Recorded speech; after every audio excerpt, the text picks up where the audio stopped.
தேவன் நமக்கு ஒரு வாக்கு கொடுக்கும் போது சந்தோஷமா இருக்கும்.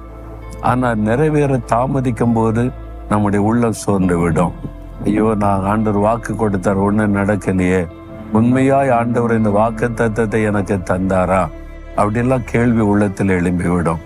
உங்களை குறித்து, உங்களுடைய குடும்பத்தை குறித்து, பிஸ்னஸை குறித்து, உங்களுடைய ஊழியத்தை குறித்து, உங்களுடைய வாழ்க்கையை குறித்து, ஆண்டவர் கொடுத்த வாக்கு தத்தம், எதிர்காலத்தை குறித்து ஆண்டவர் கொடுத்த வாக்கு தத்தம் தாமதிக்கிறதுனால மன சோர்ந்து இருக்கிறீங்களா? ஆண்டவர் என்ன சொல்றார் தெரியுமா? எசேக்கியேல் 12:28, என் வார்த்தைகளில் ஒன்றாகிலும் இனி தாமதிப்பதில்லை. என் பிள்ளைகளே, நான் கொடுத்த வாக்கு தத்தத்தில், நான் கொடுத்த வார்த்தைகளில் இனி ஒன்றாகிலும் தாமதிப்பதில்லை. சீக்கிரத்திலே நிறைவேறும் என்று ஆண்டவர் சொல்லுகிறார். சீக்கிரத்தில் நான் வாக்கை நிறைவேற்றுவேன், என் வார்த்தை உன் வாழ்க்கையிலே நிறைவேறும் என்று கர்த்தர் சொல்லுகிறார்.